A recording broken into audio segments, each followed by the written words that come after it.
kazetariak munduan gertatzen denaren berri emateko bideak ditu, baina kazetari on bat izateko ikastea ez da nahikoa, noski praktika, lan asko eta pasioa behar dira. Noiz, non eta nola kontatzen den jakin behar da, eta horretarako gaurko eguna kazetari ikasle batekin eta kazetari profesional batekin emango dugu.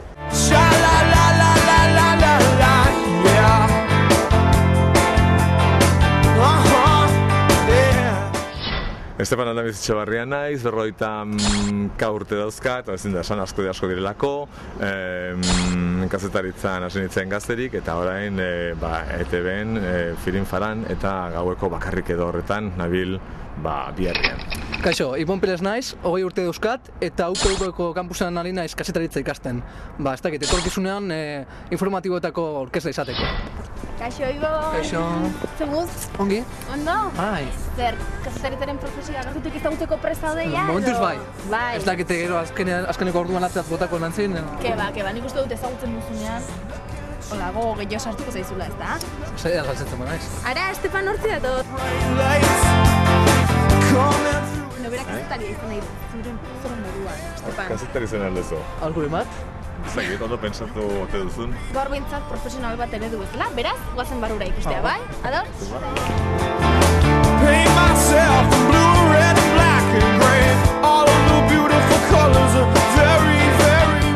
Bueno, redakzioan gaude ja, hemen pixka bat baju itzen beharko dugu, ez da? Jendea lanen dabilelako, edo itxuraz behintzat, ez? Itxuraz lanen dabil, bai, gaina gaur zait kepixa somatzen du redakzioan, horrez nahi du, albistere maderra debilitekela puri-puria. Ibon, zuri zer klotxatzen zaitu? Agente horrean txarto gelatzak edo. Ire lotzak eta erakusteak ez dakit... Ridikuloaren beldurra behar bada, ez da? Nik uste denboran ridikuloaren konturra esatetarako horren bezetan egin behar izan dugu ridikuloa, komila artean ez, kamara aurrean eta azkenean hori justu ridikuloa egite horri ez digula beldurra ontegiri. Nik uste unibertsitatean teoria asko erakusten digutela gauza honelako eta horako gauza asko ikusteak praktikara, zure jakintzak praktikara eramateak beti izango dela baliogarria, ez? Klasetan ikasten dugun teoria hori etorkizunean erabilgarri izango dugu edo ikasle barriok. Ni beti pentsatu dut, unibertsitatean eta teknologia gaur eguna ematen diguna baina atzera xeago zabiltzatela. Irudipen hori daukate, esan. Estepan, momentu honetan bi programa dituzu. Bakarrik, edo, eta komilak, eta Firin Faran, ez da? Eta Firin Faran, bai. Bi programa ditut, bi programek naukate. Egia esan, ez esango nukenik, ez da, bai, egia esan hortan nabil eta pozik gainera.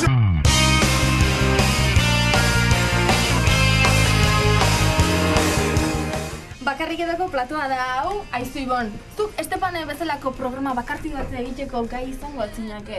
Bai, ez, jentarekin hartu emana izatea gustatzen zaidalako. Estepan, zuk fan pila bat dituzu, ez da zeni bakarrik edo ikusi izan duz, noiz edo noiz, goizeko ordu horietan, eta zuk fana dituzu, zenbat andreketa ditzen dut, ai Estepan, ze majua zean, ze guapo zean, noiz giatuko gara guazen afaltzea ez dakiz, Ze hona zaren. Egia da? Oso politak esaten dizkiatzorea, nik fan baino gehiago esango nuke, egia da, ikusle askok eta ezagutzen hautela eta hartzen hautela etxeko banitz bezala. Estepan, Firin Faran enkontratua pare-parean, ez da? Oizte ondo guazen ba? Hortxe sartuzkeo, hortxe.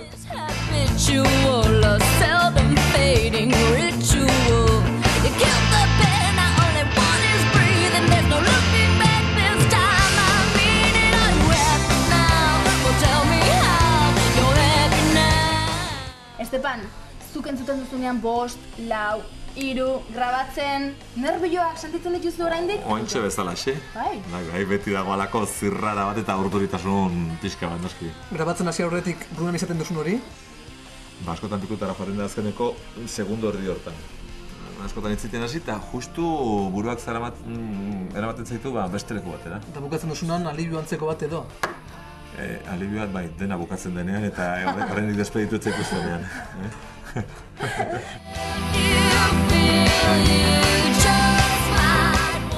Altxa hortik, jarrien entxetik, nire dut.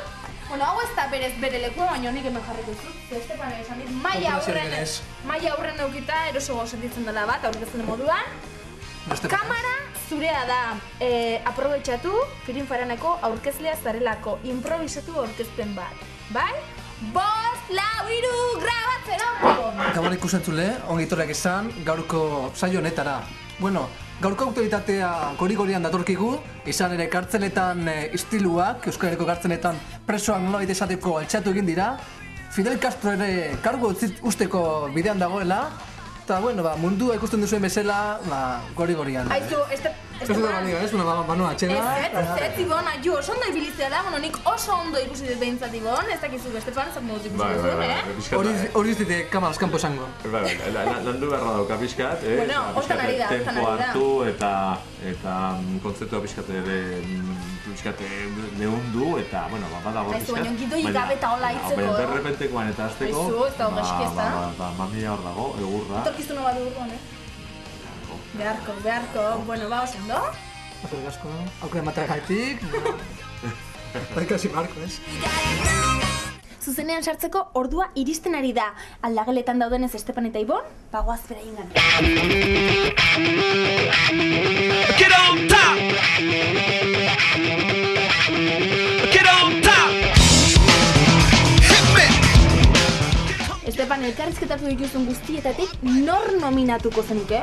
Aipatu izake batzu, baina nire gehiago aipatuko nuke igual nerean kasartze izan direnak, edo, esatetarako Jeremia Ironsi, bainola aukera auki ez da, 3 galdera egiteko, eta non argitu nintzen nire ingles trakesarekin behar bezala galdetu ezinik, eta hortxe geratu ginen trabauta, 2. galderaren erdi hortan, eta, klaro, azkenean, azafataren laguntza behar. Orduan, Estepan nominatuta zaude! Nik izan duen arazoetako bat noski, frankismo garaetako irakaskuntza haietatik behar bada da, kanpoko hizkuntzak beharreina ez benderatzea, eta horrek noski munduan ibiltzeko arazoak sortarazi dizkit, beraz, amets bat balitzake gure gizartontako gazteek 3 eta 4 hizkuntza ondo menderatzea, eta tartean euskera ere ondo menderatzea, horrek gauz asko erraztuko lituzkelako gure gizartean. Bueno, ez dakit badakizun, baino Ibonek dagoeneko liburu bat idatzi du. Ez dago argitaratuta, baino berak idatzi du bere etxean, ez da, Ibon, esplikatu duzu nola da hori? Liburu bat nire notzako, ez? Nire ustez, beste batzuek utzi dituzten hitz horiek eta bibentziak eta salbatzea gustatzen zait, ez? Jenderekin hitz egitea eta berreskuratzea historian gertatu diren gauza sekretu horiek. Legukotza. Bai, legukotza. Legukotza lan bat, hori bada polita eta garrantzitsu bat ez da ondo egitea. Askotan idatzirik gatzen dan hori izaten da eseupen... Noiz irakurtzeko modurik izango dugu? Baretaki, baitzen da bai. Gutaz batuko zea ba, Ibon? Noski. Zuekin galdu dute virginitatea eta... Bueno... Guapo jarri zaigu Estepan, kosta zaigu pixka modegitu alegitzea, baino dotore zaude Estepan. Jarri naute. Berezkoa zen Firinfaranako gonbidatuak ezagutzera, bai? Baldakizue zein presidente gorzen implikaturik Watergate kasuan?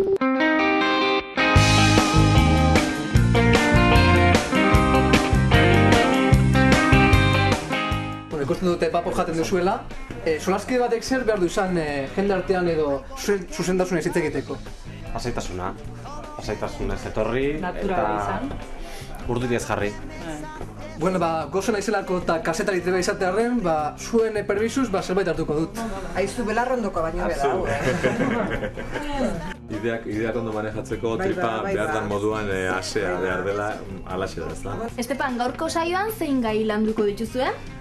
Bueno, Kosovo ezinbestean, Fidel Castro bere agurrarekin, eta noski, nik uste dut bertako kontuk ere goldatu beharko ditugula behin berriro. Estepanek mutikotati du soka luzea, ari luzea. Este mar cada vez guarda más barcos hundidos.